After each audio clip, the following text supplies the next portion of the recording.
आषाढ़ कृष्ण एकादशी का नाम योगिनी है। इसके व्रत से समस्त पाप नष्ट हो जाते हैं।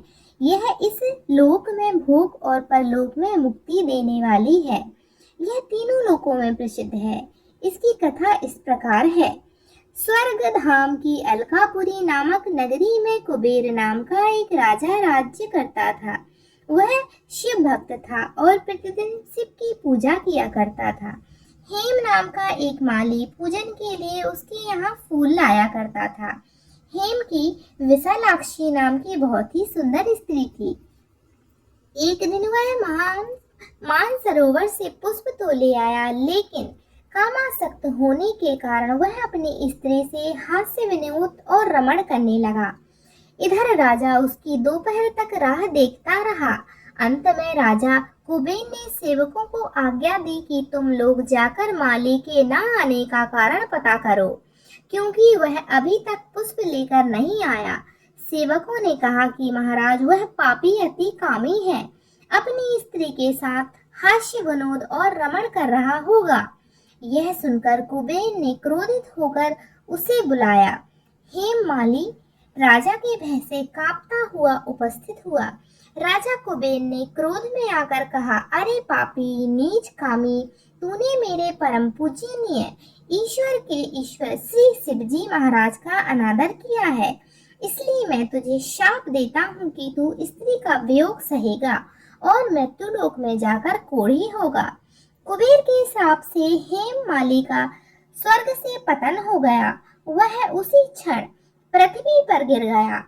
भूतल पर आते ही उसके शरीर में श्वेत कोढ़ हो गया। उसकी स्त्री भी उसी समय अंतर्ध्यान हो गई।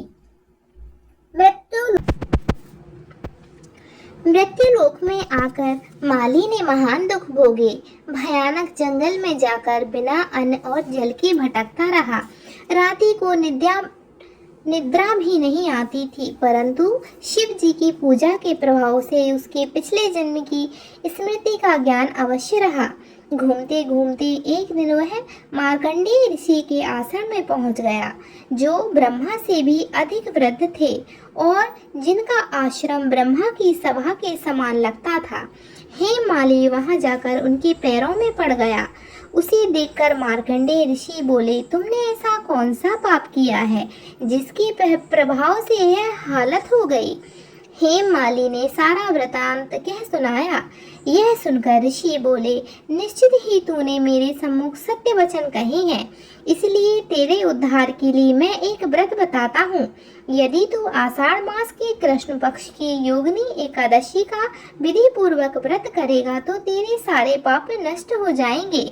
यह सुनकर हेम माली ने अत्यंत प्रसन्न होकर मुनि को साष्टांग प्रणाम किया। मुनि ने उसे स्नेह के साथ उठाया। हेम माली ने मुनि की कथा अनुसार विधि पूर्वक योगिनी एकादशी का व्रत किया। इस व्रत के प्रभाव से वह अपने पुराने स्वरूप में आकर अपनी स्त्री के साथ सुख पूर्वक रहे।